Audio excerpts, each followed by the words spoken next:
Hi, I'm Jacquelyn Salgado. I'm a Mexican-American and Indigenous Ojibwe Chippewa artist based here in San Antonio, Texas, and this is Una Plática.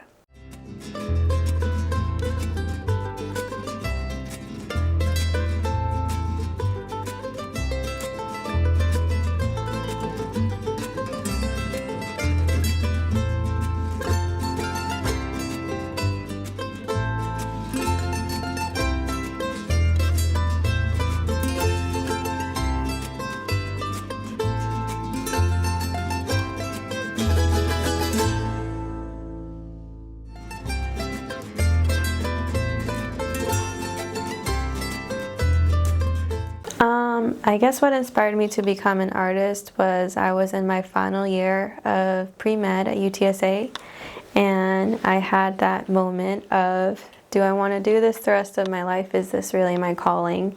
And I caught myself just creating art on my spare time, and it was one of those things that accidentally happened. People wanted to buy my art, display it, and so I tried to sharpen up my skills and use the proper tools and resources, and now I'm a full-time artist.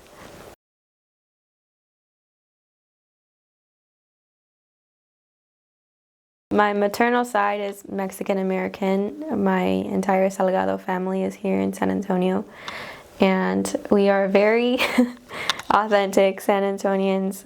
We make tamales every holiday season.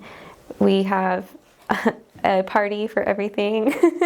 We love to hang out and just spend quality time together, whether it's here in San Antonio or on the Texas coast, and it's just something that I really love. We really love to share time together with food and just with bonding and being near each other, and I love that. And my paternal side is Indigenous Ojibwe Chippewa, the Sault Ste. Marie tribe in Michigan, and that is a very different culture, but is also very beautiful. And as I've been reconnecting with it, I found a lot of traits in myself that I thought were kind of weird, but they really fit into that aspect and that part of my life, and it all just came together, and it just makes a lot of sense now for me and with my art. And so just as I have that duality in both sides of me, I try and display that in my art as well.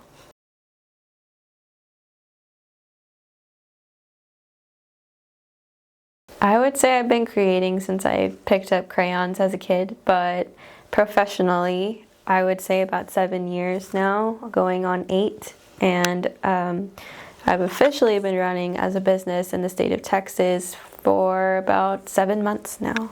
So in 2024, I established Blue Moon Arts, and it's a company that just is based on my artistry and my services as an artist. So I'm really excited for that, and being able to do what I love.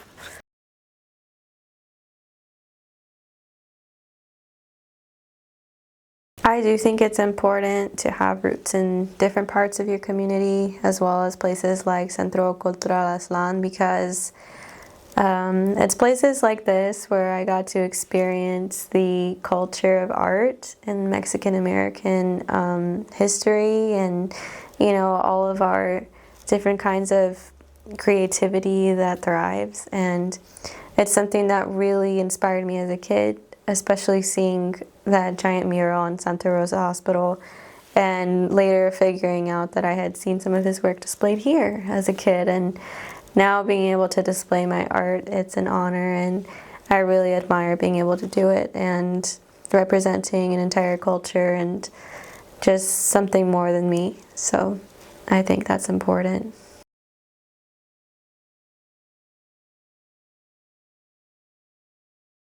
I think my favorite program would have to be the Virgen de Guadalupe, the annual exhibition that they have December 12th every year. It touches base on not only our Mexican roots, but our indigenous as well. And I think it's a beautiful story that a lot of people don't really know.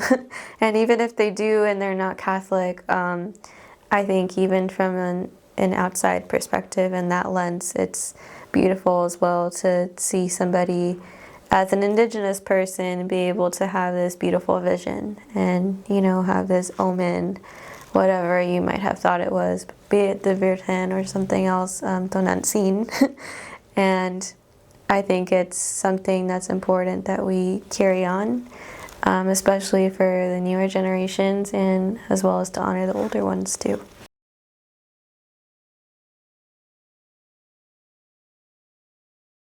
Yes, I think my superhero would have to be my grandmother, Catalina Salgado, and well, her last name is Munoz now, Catalina Munoz, sorry.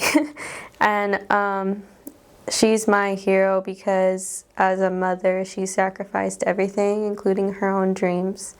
And I think that sacrifice is part of the stepping stones that helped me be where I am today. So it's an honor and a privilege to be able to do that and to do something that I love and representing that part of me.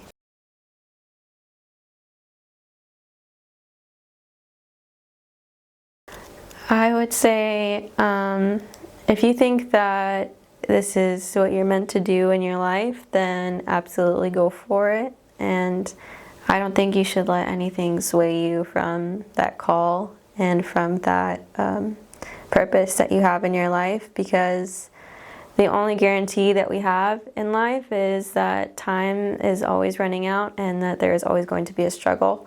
But I don't think that those things should deter us from pursuing something as beautiful as creating. So I think that it's something that artists should pursue.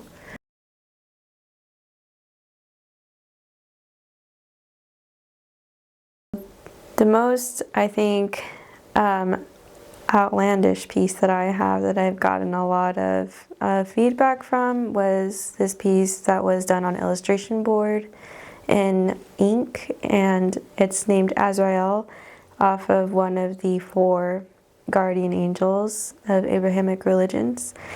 And this piece was inspired not only by an exhibition that I was invited to, but also from personal, I guess, religious beliefs that I've overcome and adjusted as I've gotten older.